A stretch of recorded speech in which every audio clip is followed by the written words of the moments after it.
Having a baby is such an exciting time, but it can also be a very stressful one, as there are all kinds of things that can go wrong. It's only natural that new moms and dads tend to worry about every possibility and worst-case scenario, hoping with all their might that their child will be born happy and healthy. But some couples, like Karen Rodas and Paul Ribkin, experience firsthand what can happen when things go wrong.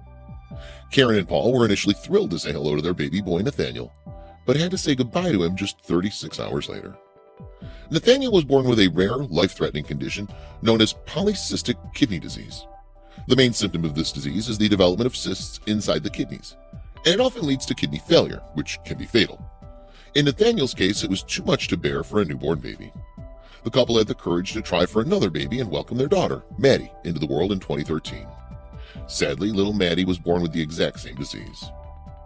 A toddler who looked 8 months pregnant because of a rare disease has been saved thanks to her dad, who donated his kidney. Maddie Ribkin, now 2, was born with a condition called polycystic kidney disease, PKD, which meant cysts grew on her kidneys, causing her stomach to look enlarged. Polycystic kidney disease, PKD, is an inherited disorder in which clusters of cysts develop primarily within your kidneys, causing your kidneys to enlarge and lose function over time. Cysts are non-cancerous round sacs containing fluid. These cysts vary in size and they can grow very large. Having many cysts or large cysts can damage your kidneys. Polycystic kidney disease can also cause cysts to develop in your liver and elsewhere in your body. The disease can cause serious complications, including high blood pressure and kidney failure. PKD varies greatly in its severity, and some complications are preventable. Lifestyle changes and treatments might help reduce damage to your kidneys from complications. Then her condition started to get even worse.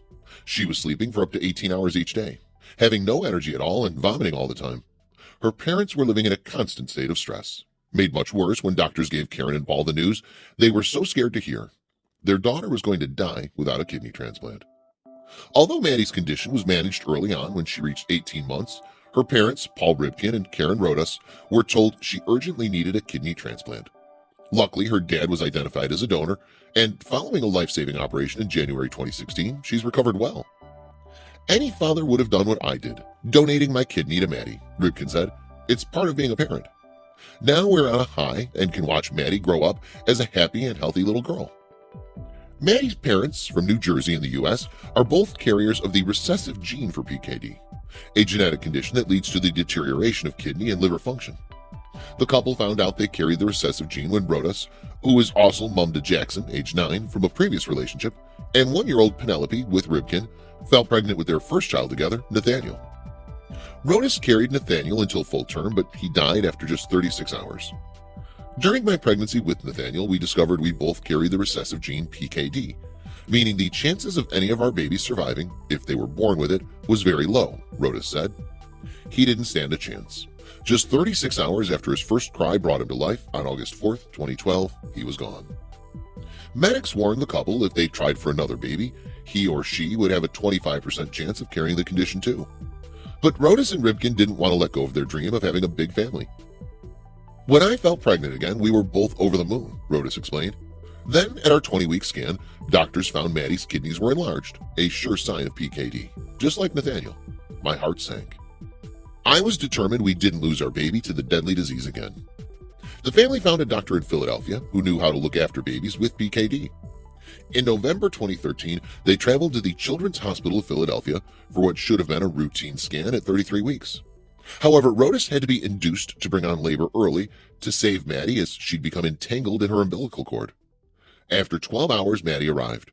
Her stomach was bloated, which doctors said was a symptom of her condition. Maddie was kept in hospital for 7 weeks, and on Christmas Eve, her parents surprised their family by bringing her home. For the next year and a half, Maddie was a happy little girl who, despite still needing tubes and oxygen at home and regular hospital visits, was doing well. But then her kidneys started to fail, and a transplant was urgently needed. After Ribkin was identified as a match, the operations took place on the 19th of January 2016.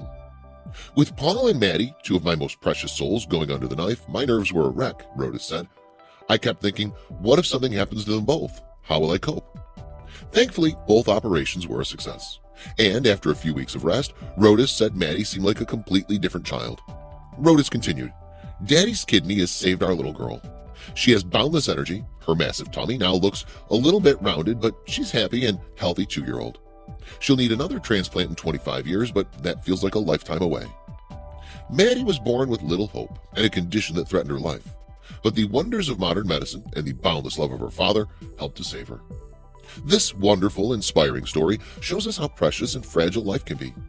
It's vital to make the most of every second we have and treasure all of our nearest and dearest each day. Karen added, "Daddy's kidney has saved our little girl. Now she has boundless energy. Her massive tummy now looks just a little bit rounded, and she's a happy and healthy 2-year-old.